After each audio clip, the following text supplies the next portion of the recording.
Jadi di sini 1 dan 2-nya nanti pemahaman konsep, ya, pemahaman konsep. Kemudian nanti yang ketiga baru nanti unjuk kerja.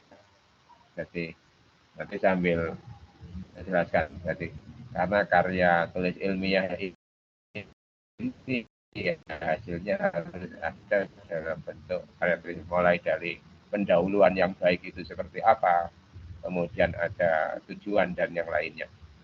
Tidak sampai nanti pada pemaparan data dan simpulan, nanti nggak sampai ke sana. Mungkin nanti masih hanya di pengantar saja sama nanti daftar pustaka nanti. Itu sekilas itu.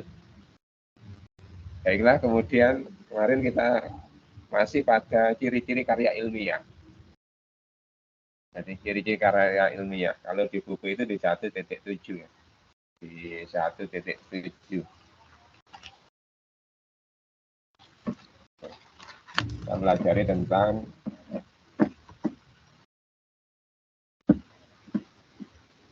ciri-ciri karya ilmiah.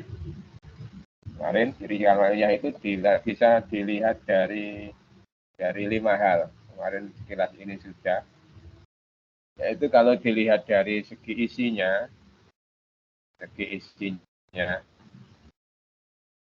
karya ilmiah itu menyajikan pengetahuan, gagasan, deskripsi, dan pemecahan masalah. Dari kemarin ya. Isinya itu.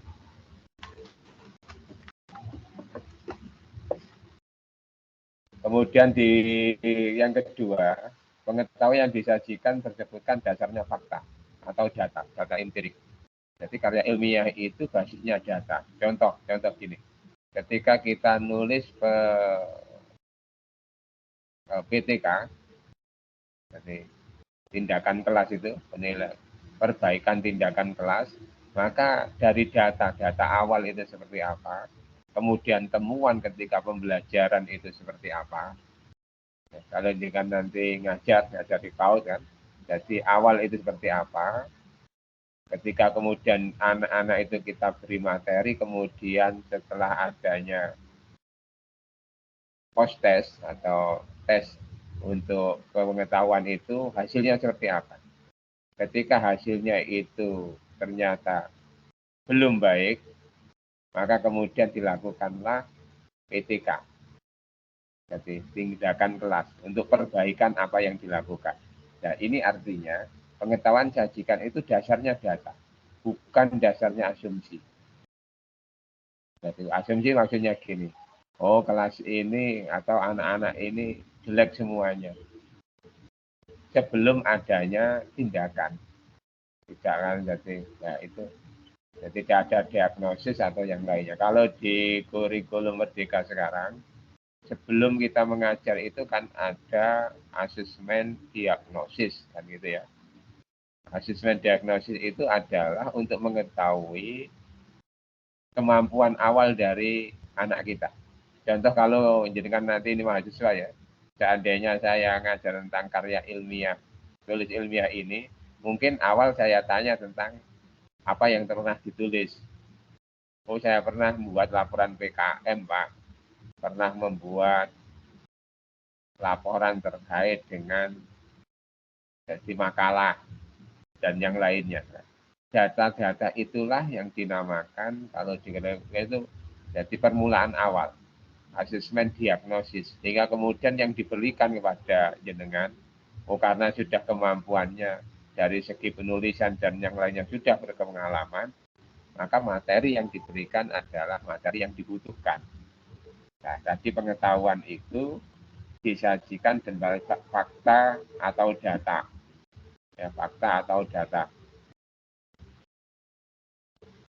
Fakta atau data. Atau teori-teori yang ada kebenarannya. Mungkin teori belajar, teori tentang psikologi, teori tentang perkembangan motorik dan yang lainnya. Itu jadi referensi itu. Jadi pengetahuan itu dasar.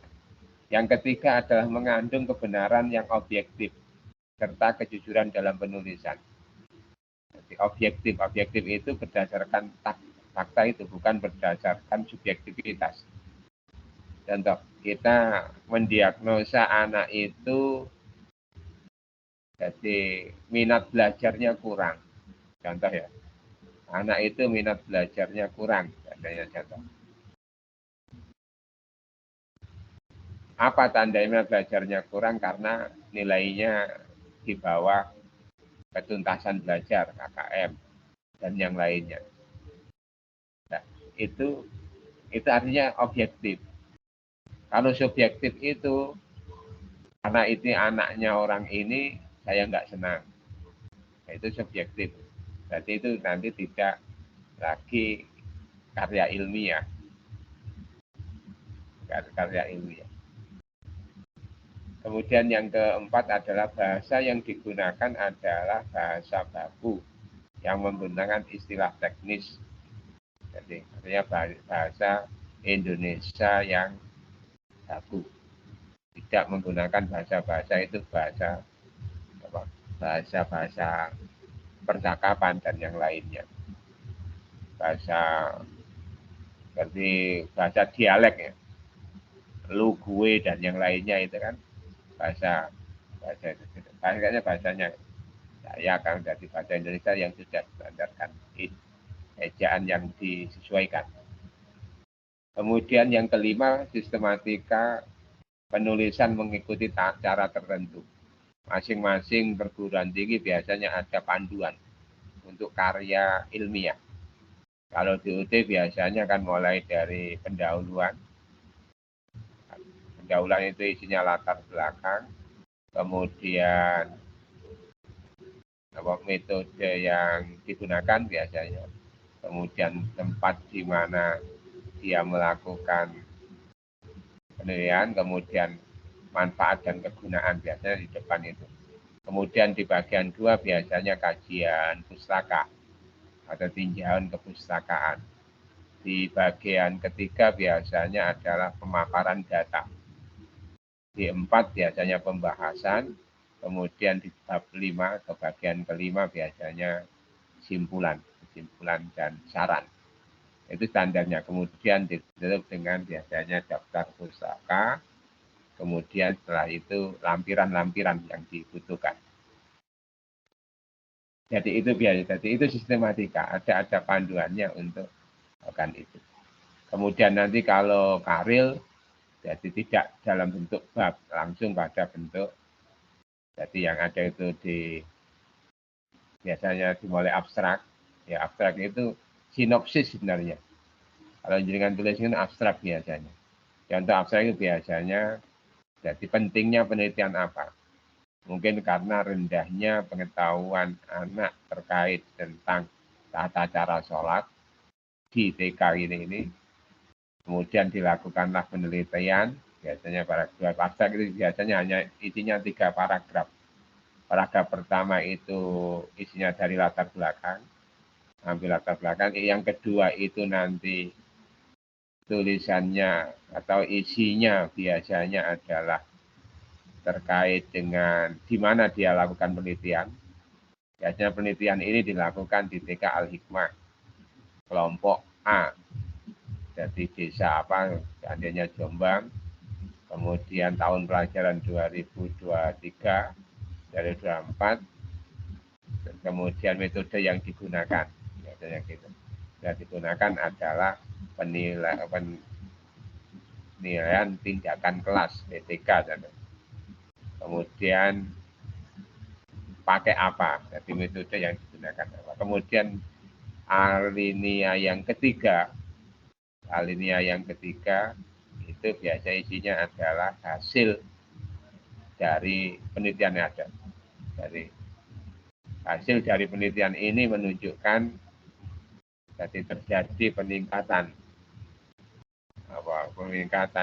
hasil belajar dengan metode, mungkin dengan metode unjuk kerja langsung di TK itu, kemudian dari ini menjadi ini, dari ketuntasan KKM dari 65 menjadi mungkin 80. Nah itu biasanya itu di abstrak, dimulai dari abstrak kemudian pendahuluan dan yang lainnya. Ini ciri-ciri karya ilmiah ada 5. Ciri-ciri karya ilmiah ada 5. Kemudian selanjutnya seperti 1.7 tujuan dari penulisan karya ilmiah. Tujuannya. Tujuan dari penulisan karya ilmiah. Ya tentu ada tujuan karya ilmiah. Berapa contoh?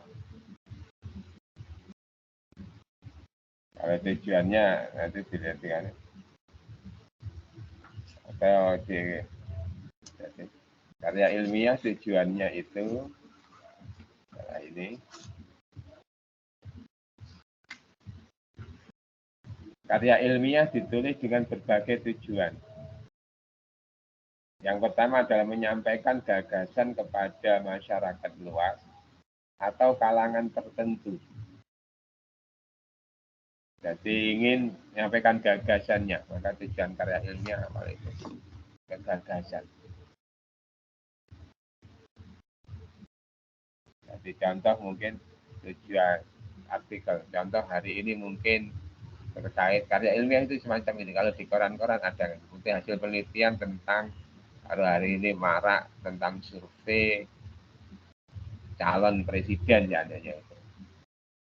Tapi dasarnya bukan dasar asumsi, dasarnya adalah dasar dari data-data yang ada, penyebaran dan yang lainnya. Itu apa? Ingin menyampaikan gagasan pada masyarakat atau kalangan tertentu. Mungkin memaparkan terkait dengan penelitian atau varietas baru atau bibit baru padi seandainya itu kemudian disampaikan di publik untuk para petani atau mungkin laporan artikel terkait dengan potret pendidikan di Indonesia. Berarti ini gagasan yang ingin disampaikan kepada guru, kepada pendidik, kan itu. Berapa atau hari ini mungkin tulisan terkait kurikulum merdeka, kurmer itu. Bagaimana aplikasinya? Jadi itu berarti artinya gagasan itu disampaikan untuk kepada masyarakat atau kalangan tertentu. Jadi, yang kedua adalah memenuhi tugas yang diberikan sebagai persyaratan dalam studi. Ya karena ini contoh dengan nanti untuk menyelesaikan S1 PG PAUD itu harus menyelesaikan PKP. PKP profesional. Jadi, pemantapan kemampuan profesional yang di dalamnya juga ada karya ilmiah. Jadi ringkasan PKP itu nanti wujudnya karya ilmiah, karil. Kalau di PKP nanti ada sistematika tadi, mulai dari abstrak sampai nanti kesimpulan, ada bab-babnya, ada subbab. Kalau nanti di karil, ringkasannya itu yang biasanya diambil dari latar belakang, bagian kemudian diambil dari tinjauan pustakanya, kemudian diambil kayak metode dulu ya, metode kemudian tinjauan pustaka, kemudian paparan data dan hasil, itu saja. Kemudian daftar isi, daftar rujukan. Jadi memenuhi tugas untuk S1 skripsi, untuk S2 biasanya tesis, untuk S3 disertasi. Yang ketiga adalah mendiskusikan gagasan dengan kalangan tertentu dalam sebuah pertemuan ilmiah. Ini biasanya VDG, Forum Diskusi Grup. Ya, Forum Diskusi Grup, VDG. Jadi mendiskusikan gagasan. Gagasan yang sudah ada kemudian didiskusikan dalam forum-forum. Jadi itu mungkin nanti bisa menjadi sebuah kesimpulan terkait dengan mungkin boarding school. Jadi sekolah berasrama itu. Boarding sekolah yang basisnya berasrama. Itu mungkin dari hasil diskusi kemudian disimpulkan. Dari segi kelembagaannya, kemudian dari segi kurikulumnya, dari tinjauan psikologi terhadap bagaimana anak itu jadi belajar dengan menyenangkan ketika itu boarding.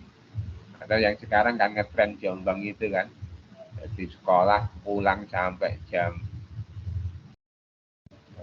4, besok layangan dan yang lainnya itu guyonannya itu ya. Tapi ada beberapa sekolah yang di kota-kota besar itu TK pulang jam 4. Pulang jam 4. Jadi apakah tapi konsep di kota-kota itu kan artinya istirahat, ngaji sudah tidak. Yang kedua adalah akan lebih aman di sekolah karena orang tuanya kerja. Biasanya kan orang-orang kerja di kota itu jamnya sampai jam 4. Sehingga ketika pagi dia mengantarkan putranya, nanti kemudian putranya akan dijemput ketika nanti orang tuanya pulang. Itu untuk jadi ada plus minusnya juga. Tapi kalau orang tuanya itu orang tuanya ada dan tidak sibuk ya lebih baik ya. Pendidikan terbaik itu kan tetap pengasuhan orang tua.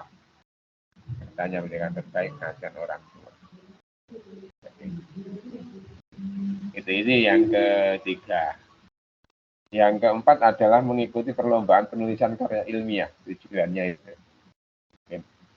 Dulu dengan di SMA-nya ada lomba karya ilmiah, lomba penulisan. Jadi untuk memenuhi itu, tujuan dari karya ilmiah adalah untuk itu. Kemudian ada karya ilmiah remaja, dulu itu ada KIR atau yang lainnya. Kemudian menyebarkan hasil penelitian kepada masyarakat luas atau kalangan tertentu. Tadi masyarakat luas atau kalangan tertentu itu hasil-hasil dari kalau pendidikan ya berarti nanti di jurnal-jurnal pendidikan. Jadi itu ada terkait dengan pembelajaran, terkait dengan inovasi pendidikan, terkait dengan tinjauan terkini terhadap kebijakan. Jadi ini adalah tujuan dari karya ilmiah. Tujuan dari karya ilmiah.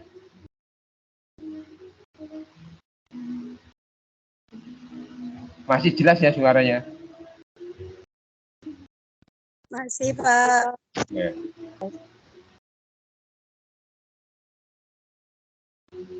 Kemudian selanjutnya adalah ini ada fungsi manfaat karya ilmiah. Fungsi karya ilmiah dan manfaat. Ada fungsi, ada manfaat. Fungsi karya ilmiah itu yang pertama adalah sebagai rujukan atau referensi mempersiapkan karya tulis ilmiah atau kegiatan ilmiah. Jadi rujukan. Jadi artinya karya ilmiah yang dilakukan bisa dirujuk oleh orang lain di berikutnya. Jadi rujukan orang lain di berikutnya bisa, atau sama dengan ketika jenengan menulis tentang TKP itu bisa melihat hasil-hasil yang terlalu. Maka di akhir bab pertama itu biasanya adalah menulis. Jadi menulisnya biasanya gini, menulis terkait dari penelitian yang sudah dilakukan yang lalu. Ya saya nulis. Kalau jenengan seandainya nulis terkait penerapan metode kolase untuk memahami materi tentang apa itu, tentang jadi kemampuan baca seandainya, atau tentang materi apa di TK itu kemudian nyebutkan di akhir itu nyebutkan bahwa sebelumnya sudah ada penelitian yang dilakukan, ini tahun ini tempatnya di mana, hasilnya seperti ini. Tahun ini dan ini tempatnya sini. Kemudian dari itu pembedanya adalah saya menulis ini berfokus kepada ini atau tempatnya yang beda. Tempatnya yang beda. Atau saya menulis dengan karakteristik siswa saya seperti ini. Nah, itu biasanya disebutkan sebagai referensi rujukan. Terus sebagai sarana edukasi atau pendidikan yang dapat meningkatkan wawasan seseorang dalam berbagai bidang ilmu. Berbagai bidang ilmu. Sebagai sarana edukasi yang tadi.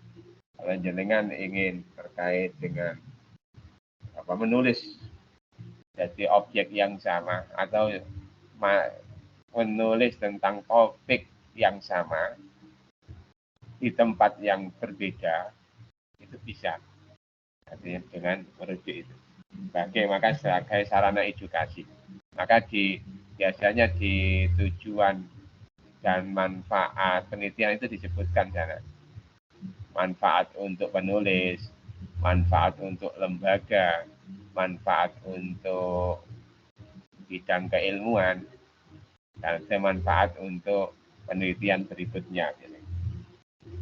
Yang nomor 3, sebagai sarana diseminasi pengetahuan atau penyebarluasan perkembangan bidang ilmu kepada masyarakat atau kelompok tertentu, yaitu diseminasi, artinya hasil penelitian yang dilakukan seseorang atau jenengan lakukan, hasil penelitian yang jenengan lakukan, termasuk kemarin karya ilmiah adalah PKM itu. PKM itu kan jenengan membuat RPPH sebanyak biasanya 10 ya. Ya 10 ya. RPPH kalau di PGSD itu membuat 12. 10 itu 8 dilakukan refleksi di sekolah masing-masing. Yang satu RPP itu untuk praktek di sekolah lain, satunya adalah untuk praktek mandirinya biasanya gitu. Jadi 10 itu biasanya gitu.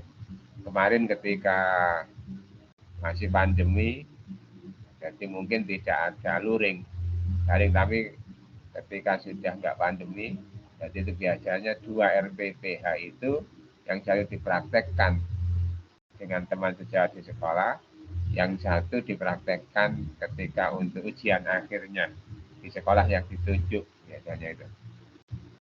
Nah itu artinya apa? Diseminasi, jadi penyebar luasan. Sehingga hasil itu, dan itu juga bagian dari karya ilmiah, bagian dari karya tulis ilmiah, karena di dalamnya mengandung fakta, data yang itu memenuhi unsur-unsur dari ciri-ciri karya ilmiah yang di atas tadi. Itu kalau itu apa, fungsinya. Sedangkan manfaat dari karya ilmiah itu biasanya dikelompokkan menjadi 2, biasanya ada manfaat untuk masyarakat luas dan manfaat untuk penulis, diri pribadi penulis. 2 manfaat itu biasanya itu tertulis di bab 1 di bagian agak-akhir. Tujuan dan manfaat penulisan biasanya dibagi menjadi 3. Ada manfaat untuk pribadi penulis, terus manfaat untuk lembaga yang diteliti, terus kemudian manfaat dengan pihak yang lain. Pihak yang lain itu yang masyarakat luas gitu biasanya itu. Atau kalau di sini ada dibagi, kalau dijadikan dua manfaat besar itu biasa manfaat pribadi dengan manfaat untuk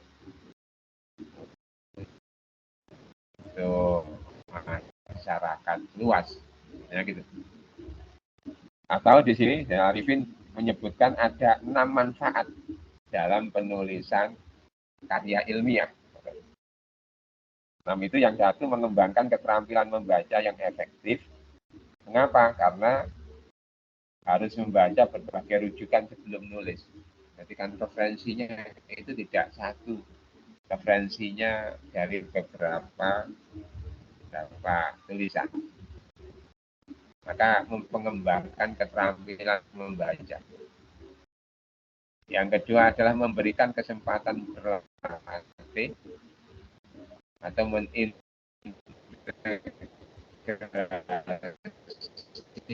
mengaitkan hasil bacaan dengan gagasan sendiri. Hasil bacaan dengan gagasan sendiri. Ya, hasil bacaan dengan gagasan sendiri, kemudian kita baca referensi, kemudian internal kita akan melakukan pemilihan dan pemilahan. Nah, pemilihan dan pemilahan itulah yang kemudian tersaring akan menjadi sistematika dan itu akan menjadi gagasan baru. Ya. Kemudian yang ketiga adalah mengakrabkan tulis dengan kegiatan perpustakaan, seperti menggunakan katalog dalam mencari buku yang diperlukan. Dengan menulis nanti juga gitu, jadi referensi buku, referensi artikel, referensi tentang bacaan-bacaan yang lain, sehingga dengan itu ya artinya seorang penulis itu atau membuat karya ilmiah itu tentu dia akan dengan kegiatan perpustakaan. Jadi mulai dari bagaimana mencari referensi yang baik, kemudian referensi itu dari sekian itu bagaimana nanti ketika merujuk referensi itu, ketika dirujuk artinya saja dengan bahasa penulis atau diambil secara keseluruhan.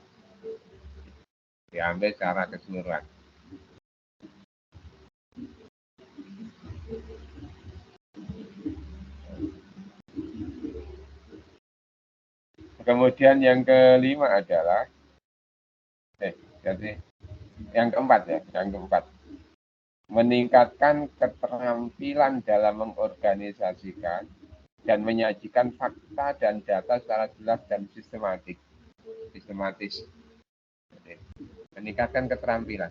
Tentu artinya ketika semakin banyak referensi yang dibuat, semakin banyak fakta yang diperoleh, tentu fakta yang diperoleh itu ada yang hubungannya dengan penulisan, ada yang enggak. Contoh ketika jenengan menulis tentang perbaikan pembelajaran. Contoh ketika jenengan mengajar, RPPH itu diberikan kepada anak, kemudian anak diberi materi, setelah itu kemudian di akhir dilakukan tes.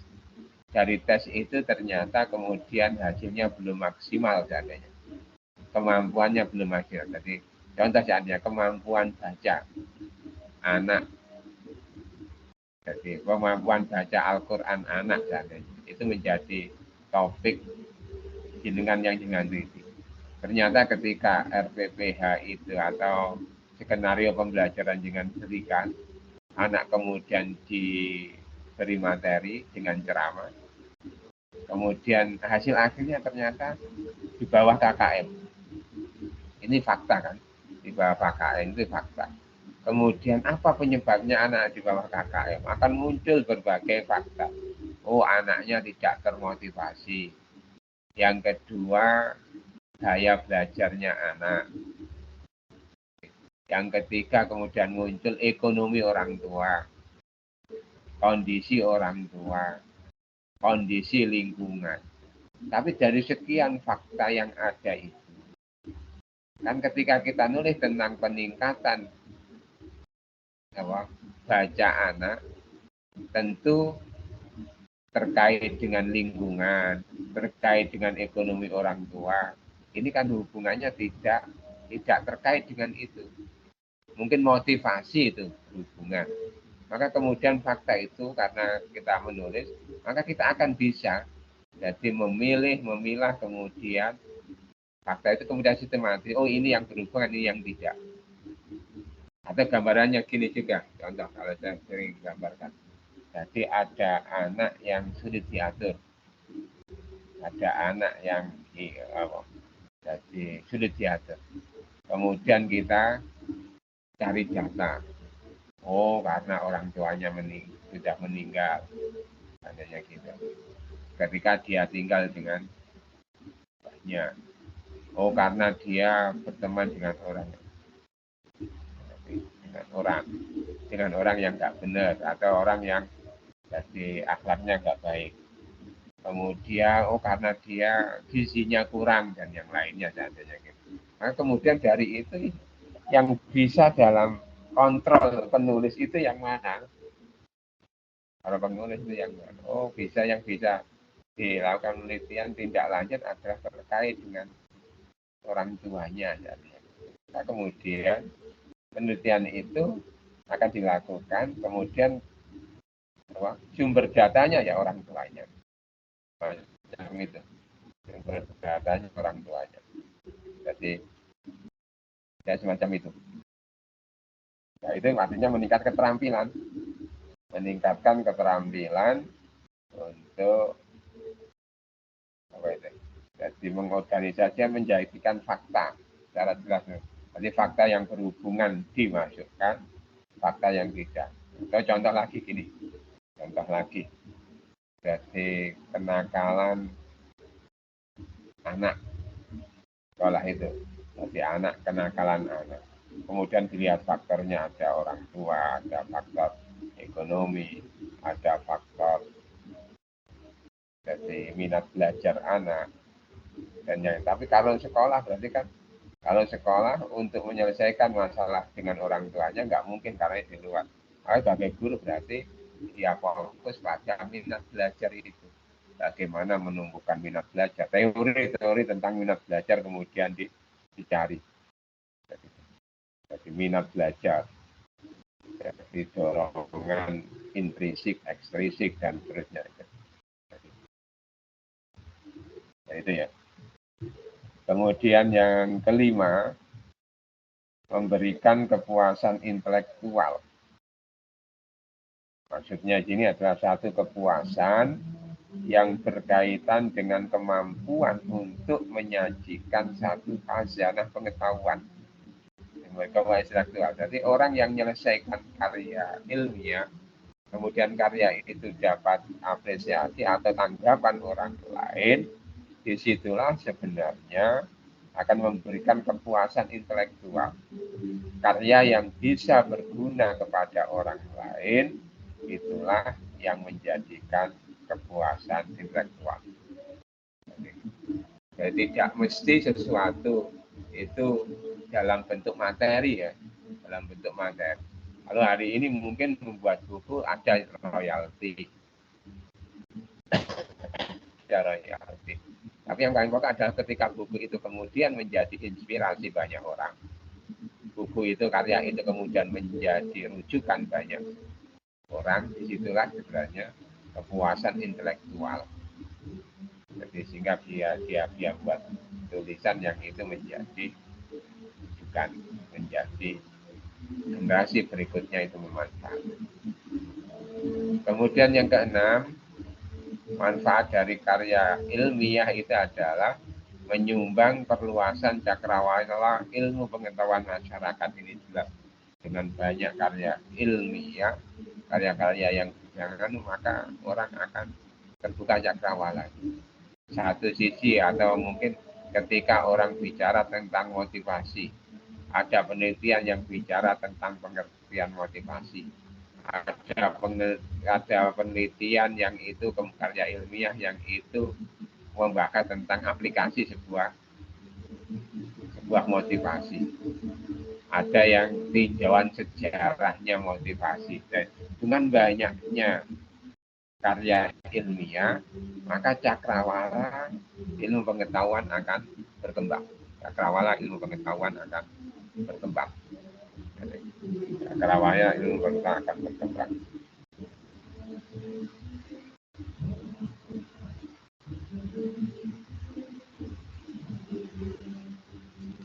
Mungkin dari sini ada yang ditanyakan dulu, ada yang disampaikan.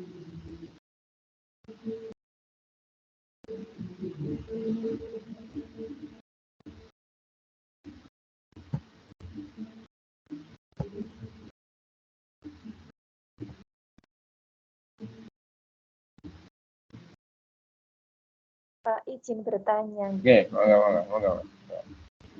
Semester kemarin gitu kan kita monggo.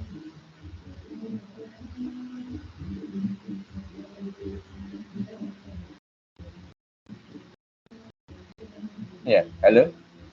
Ye, Oke. itu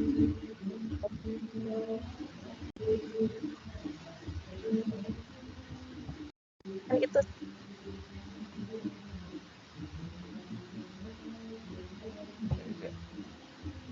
Di suara saya putus-putus. Oke, kan?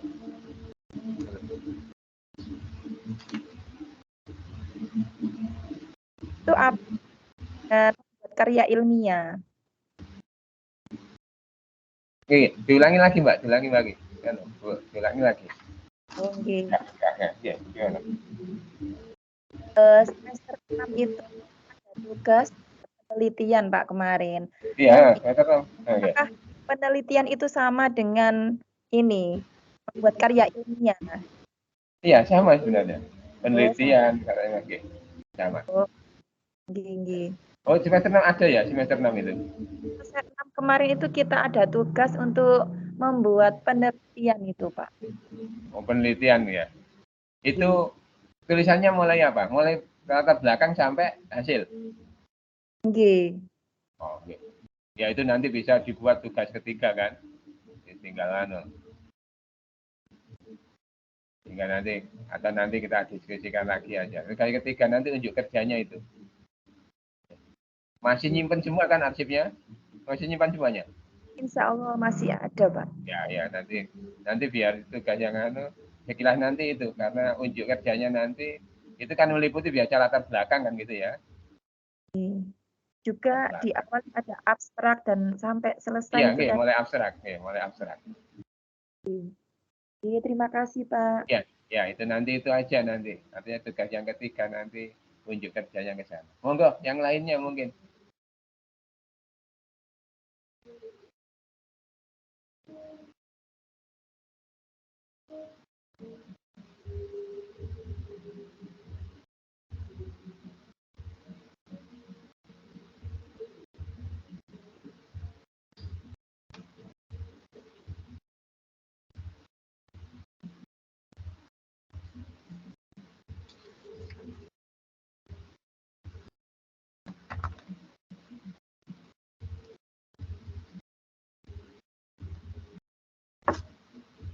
Saya lanjutkan ya, saya lanjutkan.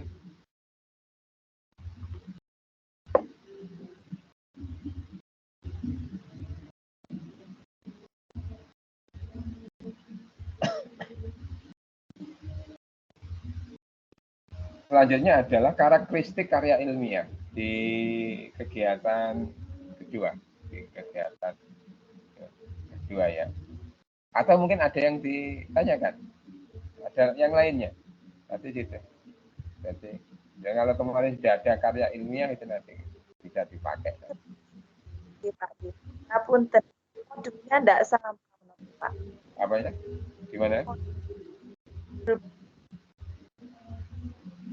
Gimana? Pak. Baik. Tapi nggak tahu di teman-teman apa ada nih. Yang apa? Yang Karin itu? Manfaat ada.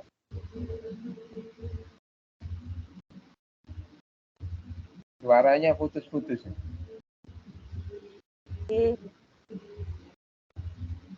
Nih, monggo, Bu Eti, monggo.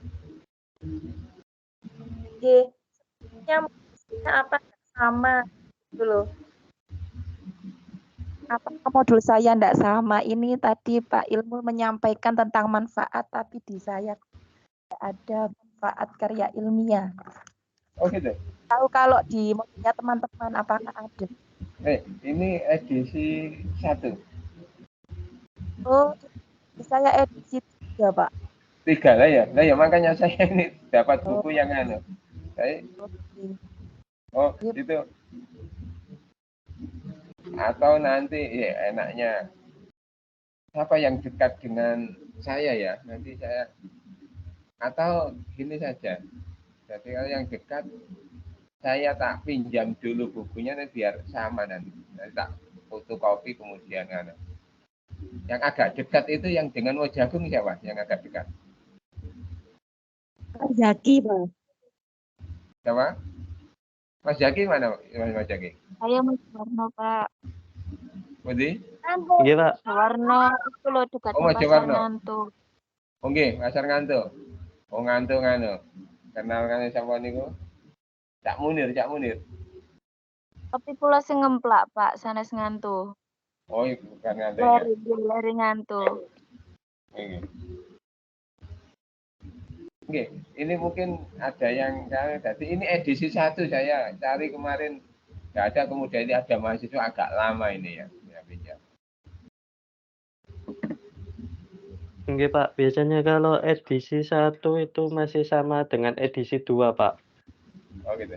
Oke, kalau edisi 3 itu pun mulai beda, Pak. Oke, tapi kayak contoh-contohnya itu masih sama kayak menggunakan dari SD itu ya. Oke, tetap, Pak.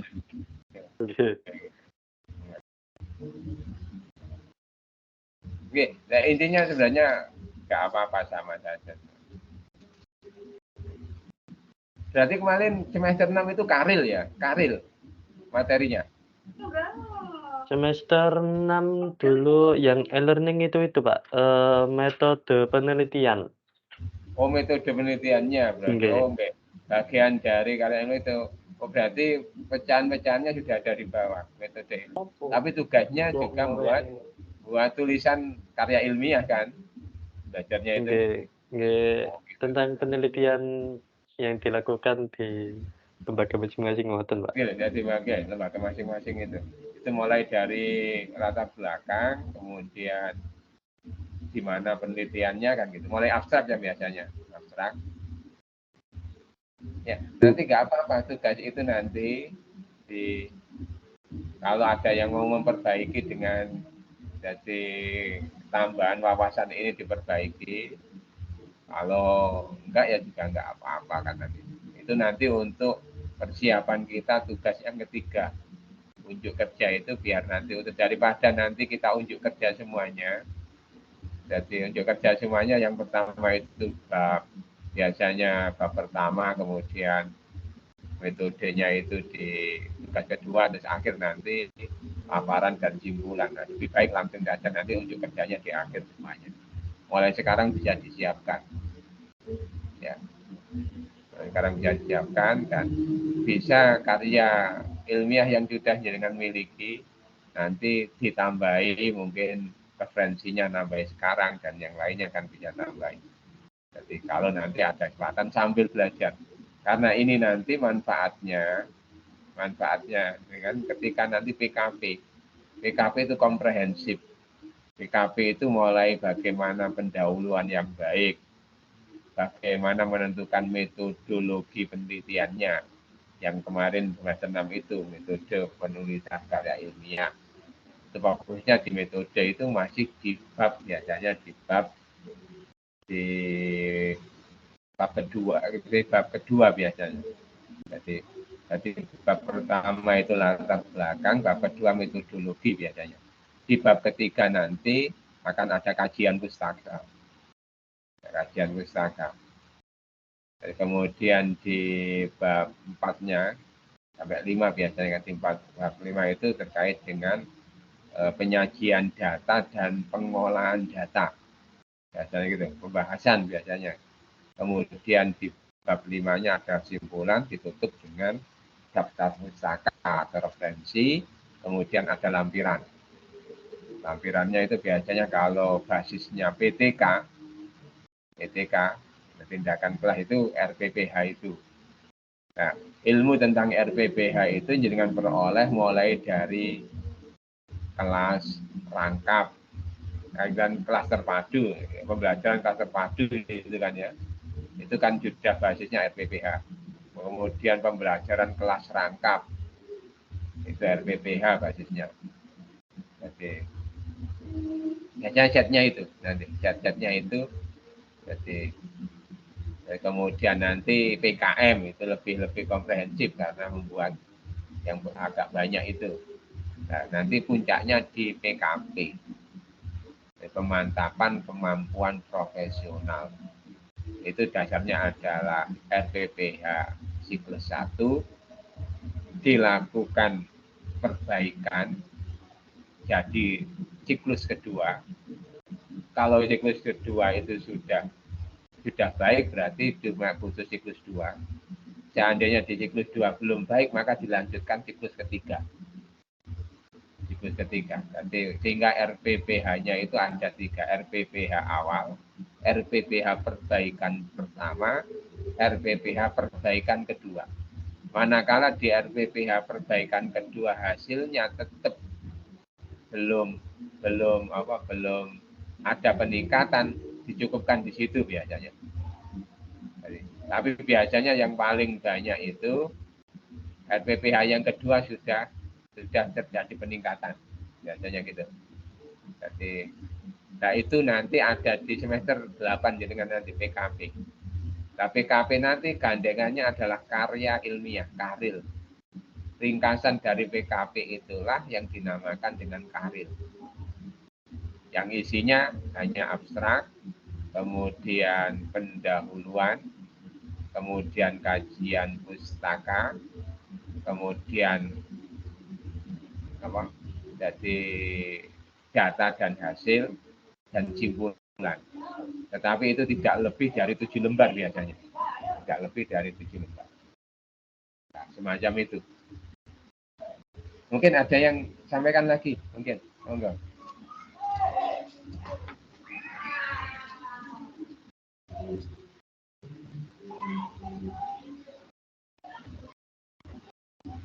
Kalau enggak kita modul 2 karakteristik ya.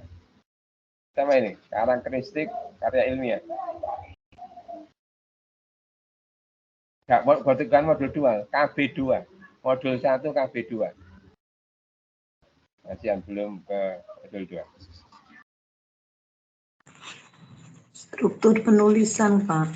Struktur. Wah, ini enggak jadi. Struktur ini di mana ini?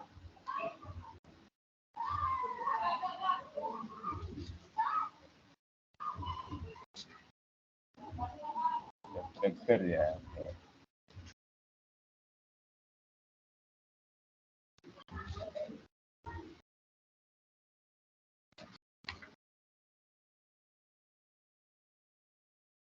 Persiapan, maksudnya persiapan.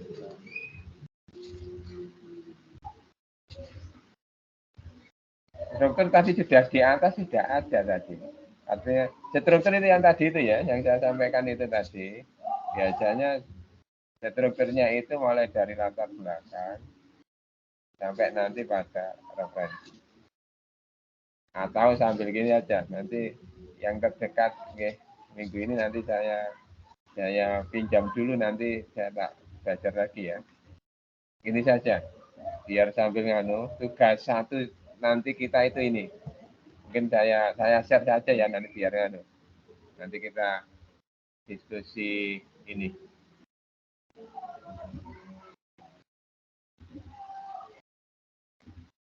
Nah.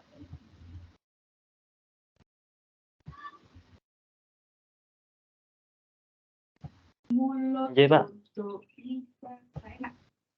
Mangke pinjem buku kula napa, Pak? Iya, kan Mas. Atau gini Mas. Jadi biar gak tolong nanti difotokopikan ya. Oh, kalau fotokopikan mawon. Fotokopikan nanti habisnya berapa, nanti sambil jenengan ke tempat saya ngantarkan fotokopi, nanti habisnya berapa ya. Nggih, Pak. Makanya. Nggih, kula fotokopikan sekalian. Fotokopi dulu, kalau nanti jangan nggak sempat, nanti saya tak ngutus santri nanti minta alamat jenengan. Ya kalau sudah sama nanti habisnya berapa ya nanti. Kita aja nanti biar nanti sama, kalau nanti kita nggak ini nanti tugas kita nanti sekalian kula jeletaken nggih, Pak. Nggih, sekalian gitu. Nggih, pokoknya jadikan biar nanti. Nggih, Pak. Daripada nanti ke Surabaya ya malah belum tentu ada di sana. Nggih. Mereka dereng niku ya, Pak. Niki mawon kan cetak niku nih. Menunggu lama nih. Oh, ada yang belum kan ya nggih. Nah, ini nih nanti tugas kita 1 nanti ini. Ini nanti saya share ke jenengan. Tapi sekilas gini, ini konsep ini nanti kita ke. Ya. Nah, kompetensi ini yang diinginkan. Nanti yang diinginkan adalah, ya ini aja kita. Mahasiswa dapat menjelaskan, menerapkan hakikat, karakteristik karya ilmiah, konsep persiapan menulis karya ilmiah, dan memanfaatkan pustaka dalam penulisan karya ilmiah. Ya. Tugasnya ini, jadi teknik penulisan karya ilmiah dimaksudkan untuk memfasilitasi mahasiswa agar mampu menulis karya ilmiah, makalah atau artikel ilmiah dengan mengikuti ketentuan-ketentuan dalam penulisan karya ilmiah yang baik. Menulis karya ilmiah bagi guru merupakan salah satu kompetensi yang harus dimiliki, dalam rangka pengembangan profesionalisme secara berkelanjutan. Ya, nanti ilmu ini akan berguna ke jenengan, terutama nanti ketika ketemu materi PKP. PKP itu konstruksinya yang harus dipahami adalah dia paham tentang PTK, paham tentang TAP, paham tentang RPPH, ya, tentang RPPH. Jadi kemudian paham tentang ini penulisan karya ilmiah. Jadi itu ada struktur, ada metode, metodologi, dan yang lainnya. Sehingga nanti dan itu benar itu. Dan sebenarnya ketika kita melakukan refleksi terhadap RPPH, itu ilmu tentang karya ilmiah ini dibutuhkan. Kan tentu ketika kita sudah melakukan refleksi dengan data, temuan-temuan itu kemudian kan membuat semacam laporan. Nah, laporan itu mesti ada biasanya ada pengantar, pendahuluan, kemudian tinjauan pustakanya seperti apa, dan seterusnya. Gitu ya. Untuk menguasai kompetensi tersebut, mahasiswa diwajibkan mengkaji berbagai konsep dan teori yang berkaitan dengan teknis penulisan karya ilmiah. Ya, teknisnya itu. Ini buku yang dengan ini. Jadi mewajibkan berbagai konsep dan teori. Serta berlatih menulis karya ilmiah. Konsep atau teori yang akan dikaji meliputi hakikat, karakteristik karya ilmiah, persiapan, dan pemanfaatan pustaka menulis karya ilmiah. Jadi, nanti tinjauan pustaka, jadi atau biasanya daftar pustaka, jangan katakan itu. Biasanya ada kalau di Karil nanti kepustakaan, kan gitu. Jadi bahasanya biasanya hanya, tapi intinya isinya sama. Jika nanti di sini ada 4 soal yang dengan jawab ini, dan dengan jawab. Jadi bagaimana ciri-ciri dan tujuan karya ilmiah. Kemudian jelaskan singkat aspek karakteristik karya ilmiah. Kemudian berikan jelas bagaimana langkah menulis karya ilmiah. Jadi ini nanti ada biasanya di modul 1, 2, dan 3 ini. Jadi nanti ya. Jadi sekilas nanti ini. Jadi di tugas 2 nanti juga sama, nanti ada pemahaman konsep baru. Yang ketiga, tugas ketiga nanti jenengan akan diminta untuk wujud dalam unjuk kerja, yaitu jadi unjuk kerja tentang karya ilmiah yang katanya kemarin sudah di metodologi sudah buat, ya itu saja buat dasar, nanti bisa diperkuat di sana nanti. Jadi kalau nanti itu cocok dengan PKP dengan ke depan itu malah enak, tinggal melanjutkan gitu, sehingga data-data itu akan nambah terus, dan referensi akan nambah lagi. Dan nanti dengan waktu yang semester depan, karena di semester depan nanti mungkin dengan hanya 8 pertemuan dengan menulis, jadi menulis satu koran karya ilmiah itu sangat-sangat banyak, mungkin bisa 80 halaman, bisa 80 halaman kemudian diringkas jadi 8 lagi, sehingga butuh ya setatnya mulai sekarang juga nggak apa-apa. Jadi itu sekilas kan yang ada yang ditanyakan atau disampaikan. Pak, untuk nanti pengumpulan tugasnya itu melalui apa, Pak? Soalnya di layar Di layar masih belum bisa kosong, saya. Pak. Ya, Oke. langsung kan aja langsung ke ke grup aja nggak? Atau yang enak ke nganu WA saya saja. Atau Ngatasi itu, ya Pak, biasa. nanti Email. dijadikan satu kelas terus saya buat zip atau RAR itu kemudian Nah, gitu nggak dikirim di apa-apa grup juga, ngoten. jadikan satu kelas kemudian masukkan zip. Malah enak Om, gitu. Satu kelas nanti pasti malah semuanya akan kalau belum jadi bisa mengingatkan temannya, saling memperkuat. Itu saja ya, jadikan zip kemudian kirimkan jadi satu sehingga nanti bersama-sama nanti yang belum juga temannya juga saling ingatkan. Itu oke. lebih real. Sehingga Oke, Pak. nanti di ketika saya nanti penilaian akhir kemarin bukan kelas jenengan ya yang saya sampai akhir itu oprak-oprak itu ada karena Bukan, Pak. saya nggak bisa nilai bukan ya alhamdulillah bukannya kelas satunya jenengan akhirnya sampai Oh, akhir saya kontak ke Bu Tiara, Bu ini ada satu belum upload tapi tugasnya sudah dikirim ke saya tapi upload yang di praktik itu enggak karena enggak itu kan saya nggak bisa memasukkan nilai akhirnya suruh meninggal ya sudah saya minta maaf ke kelas itu karena saya ketegangan saya suruh hubungi sendiri ke UT kalau bisa dibuka untuk dia masukkan karena dia sudah ngirim ke saya tapi belum masukkan ke sudah saya tapi kelas dengan kemarin sudah semuanya. iya, alhamdulillah sudah semua, Pak. Oke. Ya nanti gitu nggih Mas Zaki ya. Gitu. Oke, Pak. Cukup sini dulu ya, cukup sini dulu. Nanti atau ada yang tanyakan tentang tugas itu? Tugas ini? Pak, soalnya jenengan berbeda. Oke, soalnya nanti saya kirim ke mana ya. Lewat WA aja, coba saya tak buka WA dulu. Nanti saya kirimkan ke WA saja ya. Ini saya tak buka WA.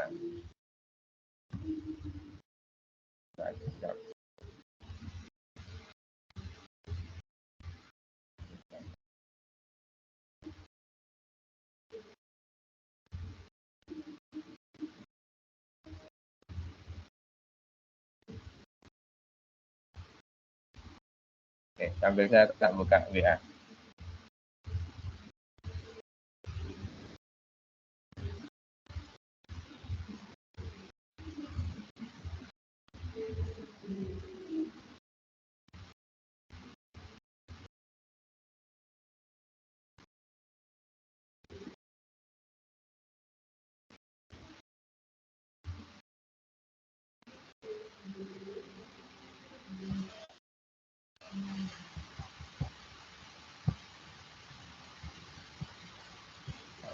Oke. Monggo sekalian sebelum nganu, Mas Jaki mungkin bisa didokumentasikan, bisa dibuka. Saya harus agak jauh ini.